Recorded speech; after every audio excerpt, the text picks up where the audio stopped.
Assalamualaikum semuanya, selamat datang di channel Obrolan Fighter.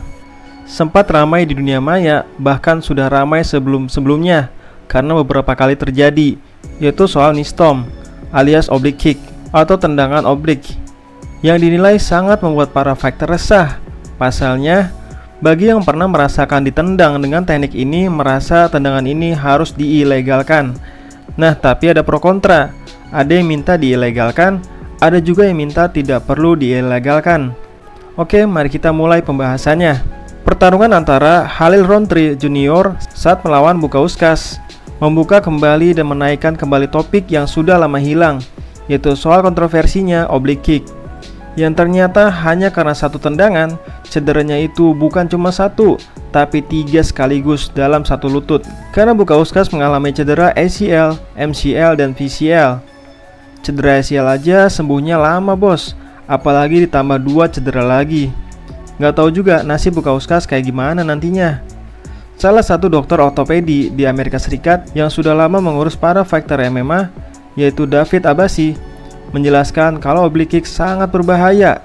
Katanya, tendangan itu mengincar bagian di dekat lutut dan melancarkan energi yang besar. Lutut tidak akan mampu menahan serangan yang kuat dan berakhir dengan cedera yang serius. Oblique kick menyebabkan ACL meregang, merusak bagian tengah lutut, dan bisa bikin ligamen menjadi robek. Cedera yang dihasilkan akan membutuhkan operasi ortopedi dan harus beristirahat dalam jangka waktu yang panjang. Teknik ini sering dilihat dari para praktisi Wing Chun.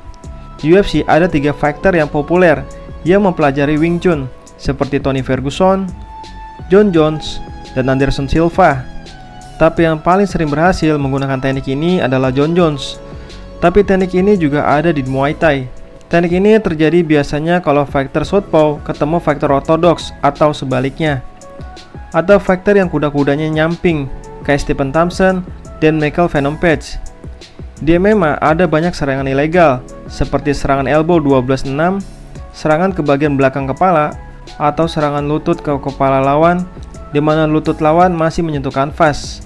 Nah, bisa dibilang yang paling kontroversial namun tetap legal adalah tendangan miring atau oblique kick, yang mana cuma karena satu tendangan ini aja menyebabkan robekan MCL atau FCL yang dapat berdampak besar pada karir dan umur panjang seorang fighter. Ya iya sih, kuncian seperti knee bar dan kuncian sendi lainnya dirancang untuk menimbulkan cedera yang sama. Tapi kan ada kesempatan buat tap out, sedangkan kalau kena oblique kick kan nggak sempet. Kalau patah pas ditendang, ya udah, wasit nggak bisa stop sebelum cedera. Sekitar 10 tahun yang lalu, bisa dibilang Jon Jones adalah fighter pertama yang berhasil menggunakan teknik ini dalam sejarah UFC. Wah, Jon Jones ini teknik kontroversinya banyak juga ya. Sebenarnya fungsinya bukan cuma matahin kaki lawan atau merusak sendi lawan, tapi untuk mendorong lawan sebagai bentuk pertahanan juga, supaya lawan kebingungan dengan cara apa mendekat. Nah, tapi Rampage Jackson yang pernah jadi korbannya merasa sangat resah dengan teknik ini. Berbicara kepada ESPN pada tahun 2013, Rampage Jackson bilang, itu harus disebut tendangan ilegal, itu harus dilarang. Korban-korban penting baru-baru ini termasuk Robert Whittaker yang membutuhkan operasi ACL pada lutut kirinya saat melawan Roy Romero, dan Stephen Thompson yang mendapat air mata MCL berkat tendangan Darren Till. Setelah pertarungan, Stephen Thompson mengatakan kepada BJPen.com, "Sejujurnya saya berpikir bahwa serangan itu harus dibuat ilegal.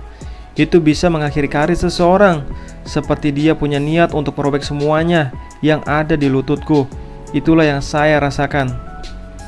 Aljamain Sterling via Twitternya menyampaikan keluhannya soal tendangan ini dengan berkata, membangun kembali lutut satu pertarungan pada satu waktu.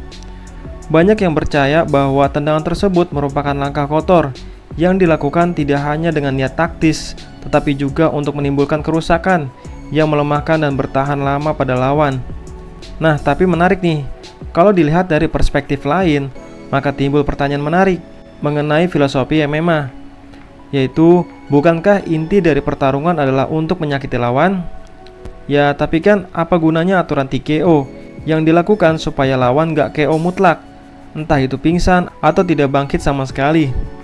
Jadi ya emang MMA itu untuk mengalahkan lawan dalam bertarung, tapi bukan bertarung sekali seumur hidup yang habis bertarung terus mati. Maka dari itu adanya wasit itu penting supaya umur kemampuan fighter masih panjang. Tapi terlalu sering kita lupa bahwa setiap pukulan ke kepala menyebabkan beberapa tingkat kerusakan jangka panjang. Seperti contoh cedera yang paling sering itu adalah CTE, yaitu suatu kondisi otak yang berhubungan dengan pukulan berulang di kepala. Namun MMA ini adalah olahraga muda. Kompetisi UFC aja baru 26 tahun yang lalu. Jadi gejala CTE yang jangka panjang belum terlalu terlihat jelas. Nah, sebagai perbandingan, jika Anda diberi pilihan antara menjadi fighter yang pincang atau fighter yang tidak bisa mengingat namanya sendiri, mana yang Anda pilih? Pensiunan wasit dan sekarang menjadi penyiar Bellator, yaitu John McCarthy, sekaligus seorang tokoh yang dihormati secara luas di MMA, terutama mengenai aturannya, mengartikulasikan poin ini dengan jelas di Twitter. Kata John McCarthy, "Segala sesuatu di MMA berbahaya. Jangan menipu diri sendiri bahwa itu tidak berbahaya. Tapi ada dua orang yang menginginkan melindungi lutut fighter dari tendangan. Tapi mereka benar-benar puas menyaksikan seseorang fighter pingsan dan entah kenapa bisa berpikiran bahwa tendangan itu buruk. Akal sehat apa yang dibutuhkan?" Jadi maksudnya, kok bisa puas ngelihat fighter kalah KO karena pukulan atau tendangan ke kepala, tapi nggak terima lututnya dibuat hancur? Artinya, John McCarthy tidak setuju oblique kick diilegalkan. John Kavanagh juga membalas cuitan dari Aljamain Sterling. Katanya, "Saya campur aduk dalam hal ini. Saya condong ke arah pelarangan, tapi benar-benar mengakui kemunafikan, mengingat saya telah melihat serangan yang merusak dan kami tahu akibat dari trauma kepala. Tapi itu tidak berarti kita dapat menggunakan perbandingan dengan CTE sebagai sarana untuk membenarkan semua teknik yang tidak melibatkan pukulan ke kepala, seperti mencolok atau mencongkel mata. Tapi aturan juga harus mikirin soal sisi entertainnya. Masa iya menjabak rambut atau mencubit dilegalkan? Nah, sementara oblique kick tidak memberikan kesan yang brutal. Banyak kritikus berpendapat bahwa oblique kick harus dilarang karena kurangnya keterampilan yang mereka butuhkan dan mengklaim bahwa serangan tersebut mengurangi teknis pertarungan. Seringkali alasan banyak fighter yang memang gagal menghindari teknik ini adalah kurangnya antisipasi karena kelangkaannya yang relatif dibanding dengan hanya beberapa counter yang ada. Seperti halnya semua teknik yang digunakan dalam pertempuran, tendangan miring atau oblique kick memang menimbulkan resiko bagi para atlet MMA. Tapi mungkin sudah waktunya untuk mempertimbangkan kembali teknik apa yang tepat dan efektif untuk menjawab serangan oblique kick sebagai tanda perkembangan MMA. Mungkin saat ini cara untuk selamat dari oblique kick adalah dengan teknik ala Muay Thai, yaitu mengangkat lutut untuk memblok sekaligus supaya kaki tidak menapak di kanvas. Karena kalau kaki menapak di kanvas, maka tumpuannya ada di lutut. Maka kalau kena oblique kick, tamat sudah. Tapi kalau diangkat kakinya, jadi nggak terlalu mengerikan hasilnya. Jika bukan karena salah satu fighter terhebat dan paling dicemooh sepanjang masa yaitu Jon Jones yang menggunakan dengan sangat efektif, mungkin reputasi itu tidak akan ada sama sekali.